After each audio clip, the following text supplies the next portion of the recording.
Hello students, I hope from the previous sessions you got motivated and you started playing with certain online tools available for you to start analyzing your own data set, and more importantly how best to plot your data and start visualizing the data, start presenting data and then start making the biological sense of the data. So, once you have analyzed your data, you end up getting a shorter list from the very big large big data set, which was the starting point from the NGS or mass spec or microarrays, and now you have narrowed down to a shorter list of the most significant proteins, but now you would like to put them together into the biological context, that what are their roles, these proteins belongs to which pathways, they interact with which other proteins, are they part of the a network or the a given physiological pathway where that makes most sense, right.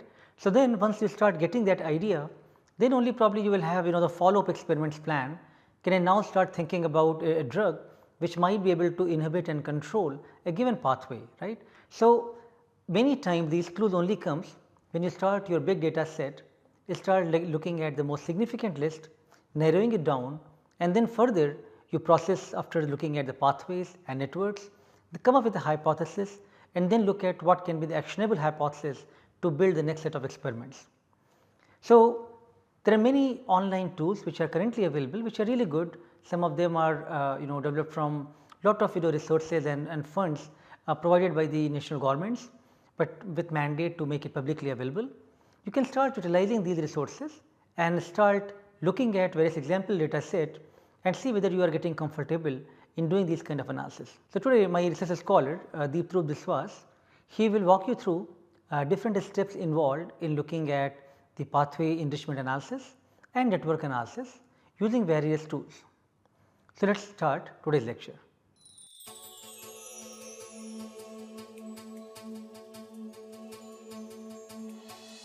Till now we have learned a lot about statistical power, primary analysis and secondary analysis to generate the expression data set.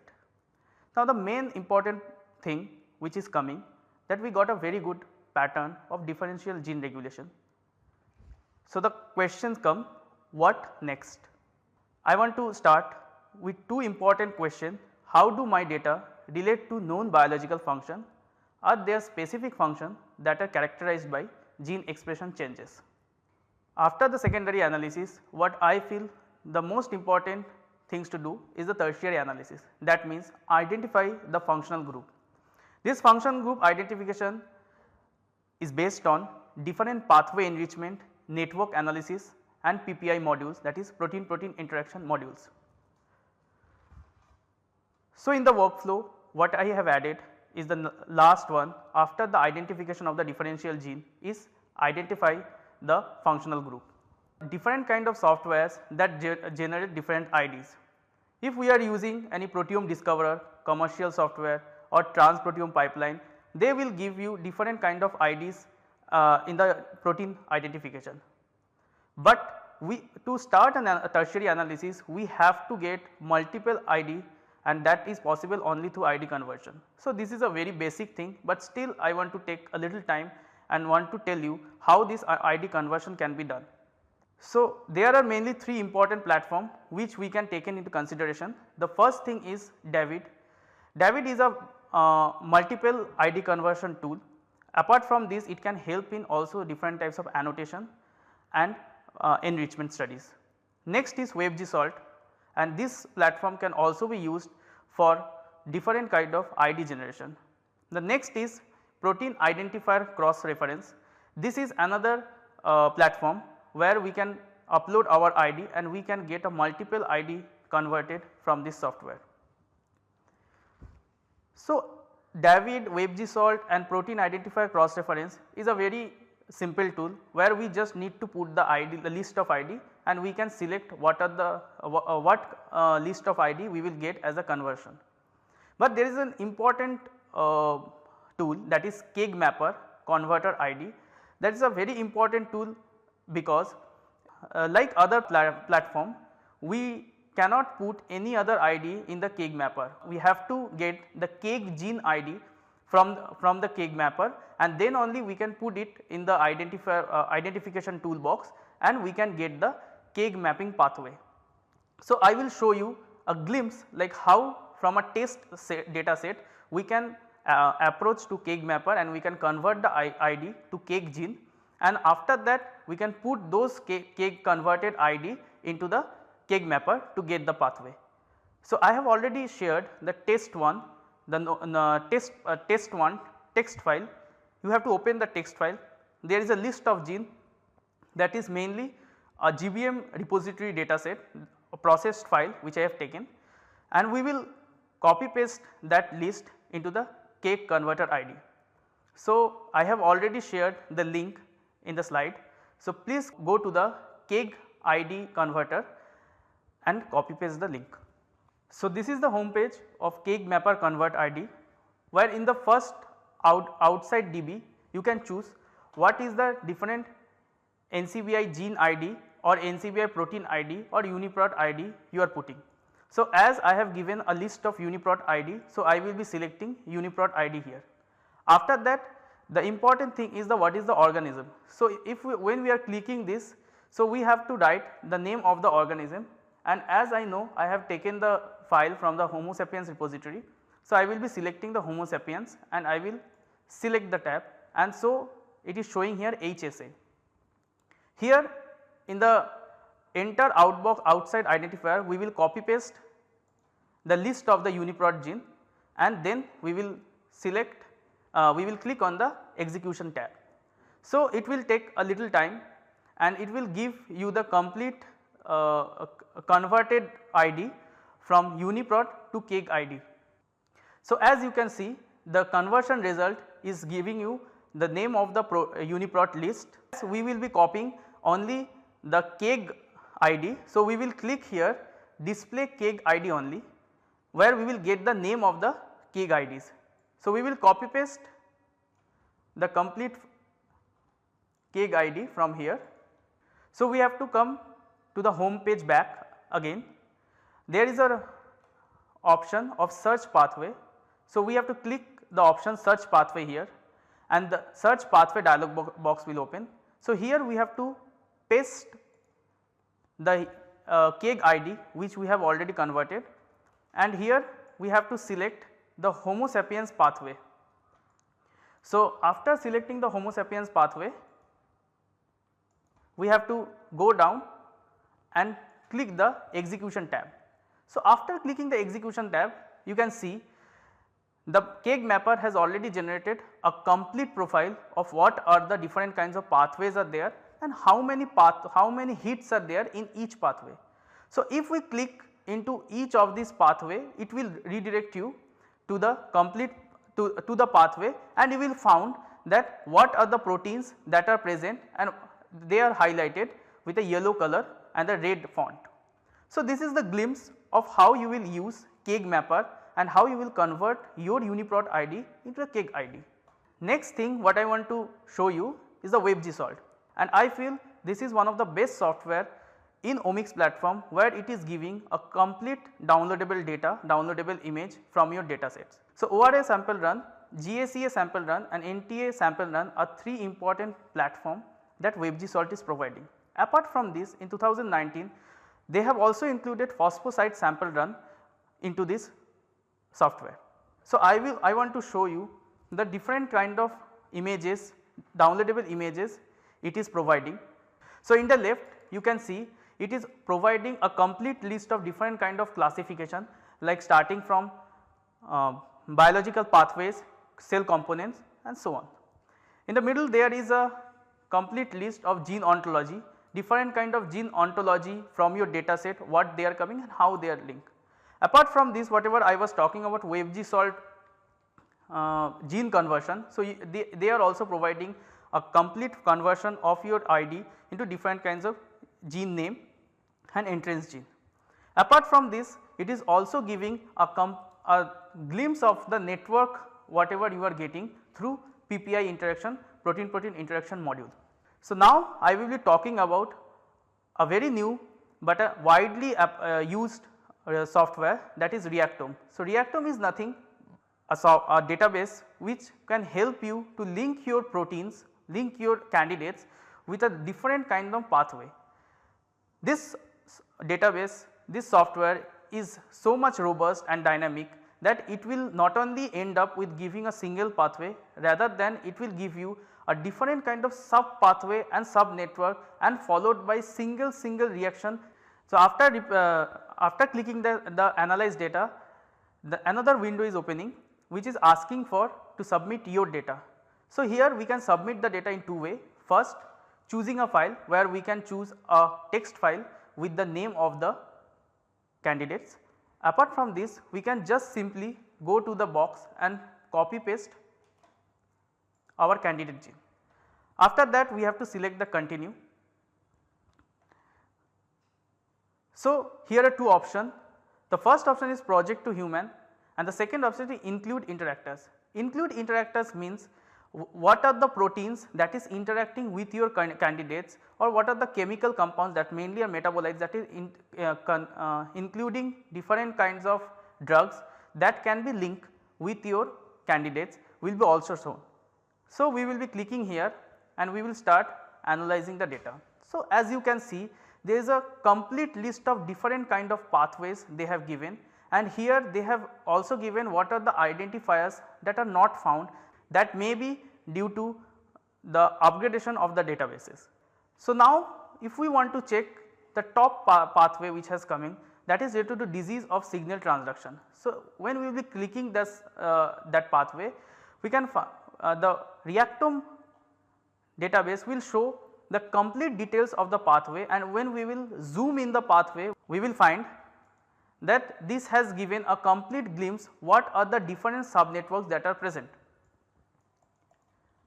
So, apart from this, if we come to the expression is nothing but whatever the different candidates that are present in the pathway and what are their expression throughout in different tissues are present here.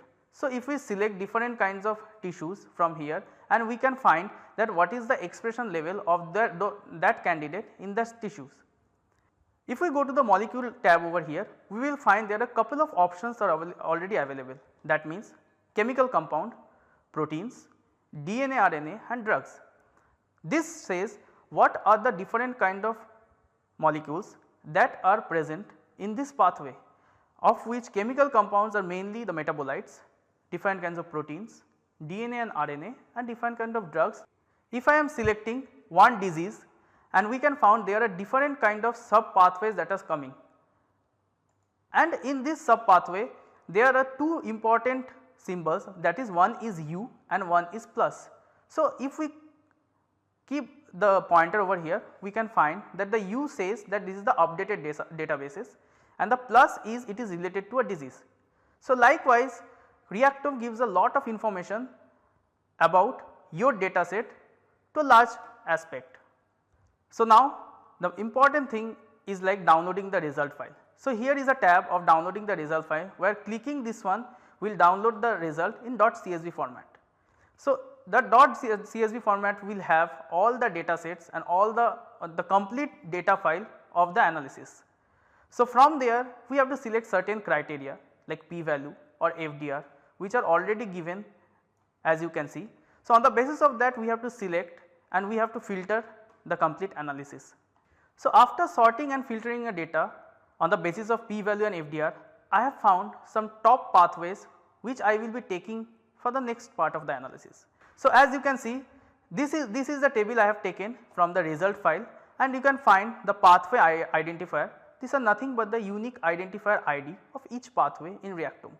These are the pathway name, this is the p value, this is the FDR, species name, and these are the hits. That means what are the proteins from your sample data is matching with this pathway.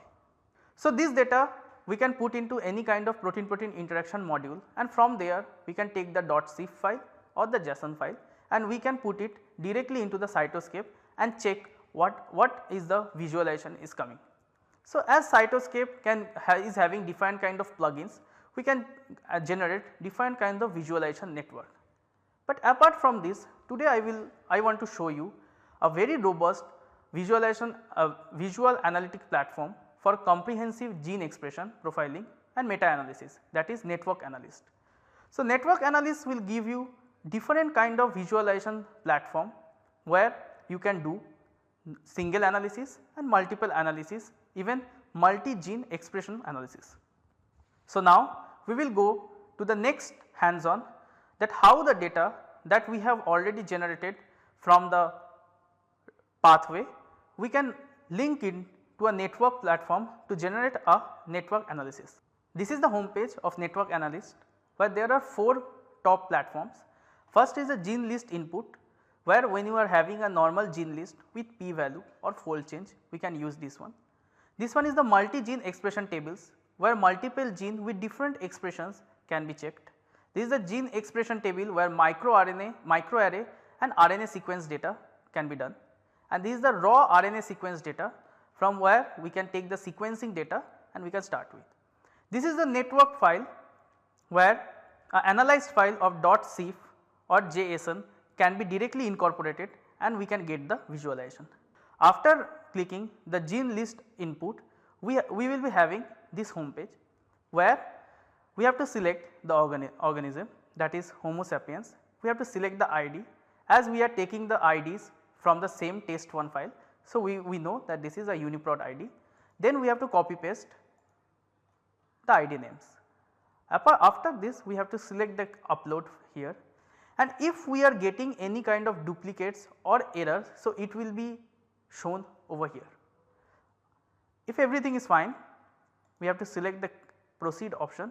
So, first we will check the list enrichment network, that is a pathway enrichment network visualization platform, where after clicking this you can see there is a complete network interaction module generated from different kinds of pathway. So, in the left we can select the Reactome database. After this we have to change the background color to white and submit the database.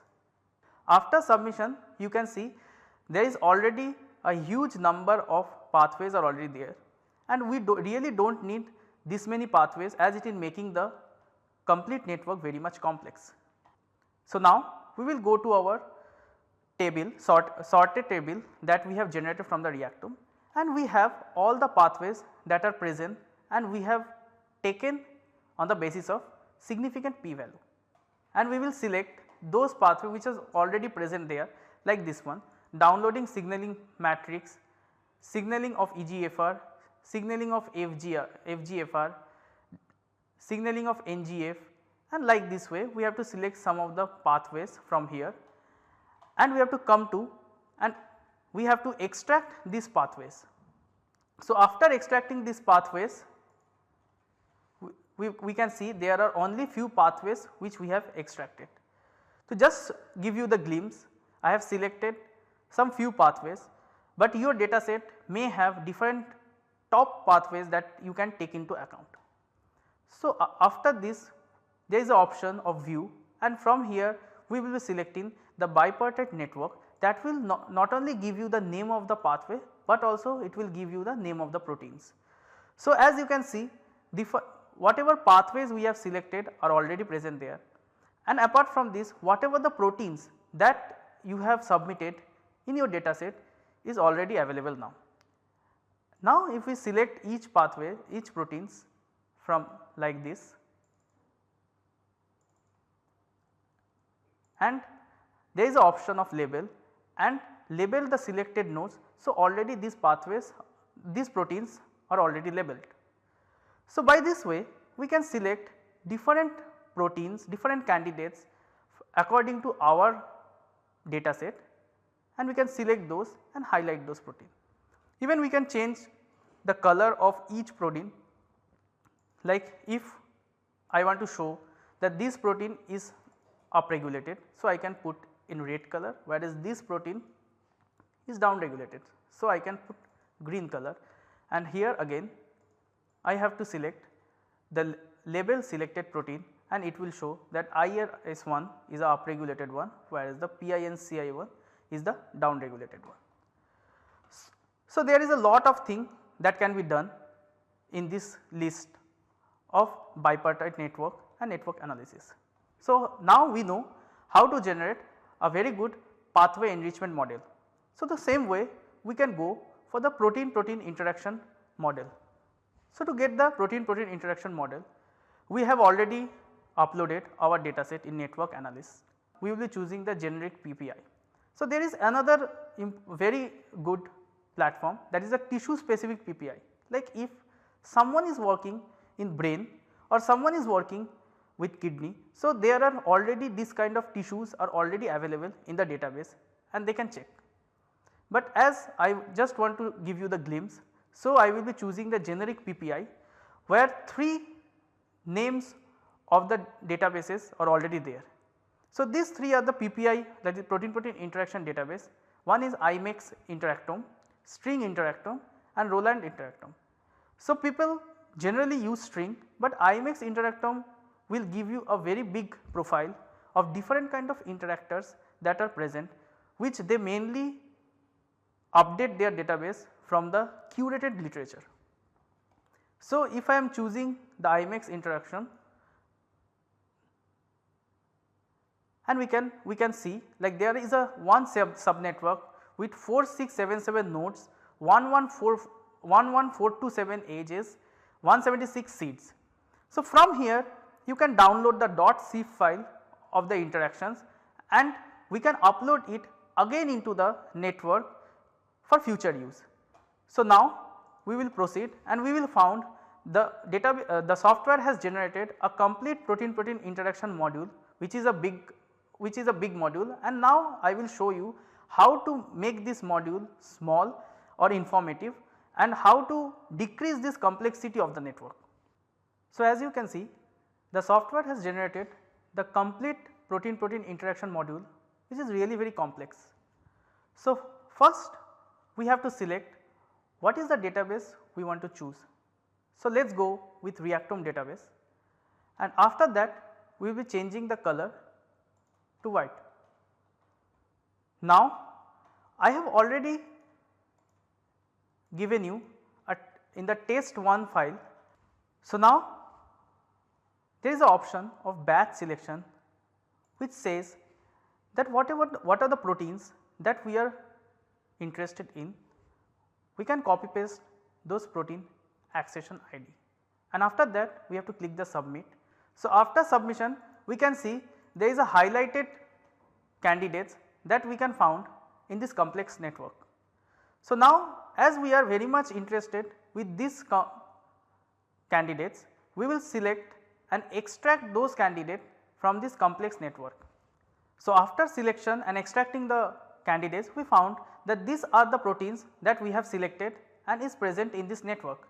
Apart from this, these proteins which are there are the top notch interactors that is coming in this protein-protein interaction module. So, like this we have to make some adjustment to make this network visually interpretable. So, that can be also done from their given layout, which are different kind of layouts are already available, but for reducing the overlapping I will choose this one to reduce the overlap, and as you can see the complex network has got some clarity. So, after adjusting little manually, we can download this one with as a PNG image and we can save the file as a PNG or JPEG. So, now we know how from a data set we can generate the pathway enrichment model, protein-protein interaction model. So, after this I will show you an example of a recent paper that got published in Nature Scientific by Fan et al. In 2018. So, they have given a very good, they have used this network analysis software to a large extent and they have given how this network visualization platform can be used to produce this kind of network analysis images. So, in the first one you can see they have differentiated this protein differentiated the protein candidate list in upregulated and downregulated manner, and they have also generated different sub networks, like these 4 sub networks they have generated and on the basis of different pathway or protein-protein interaction.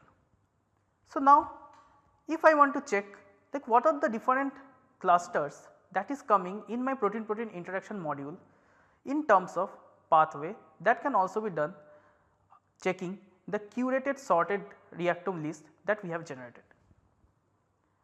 Apart from this, they have given a complete view of what are the proteins present and whether a single candidate is present in multiple pathway or single pathway with this help of the help of this diagram. So that is all. Thank you.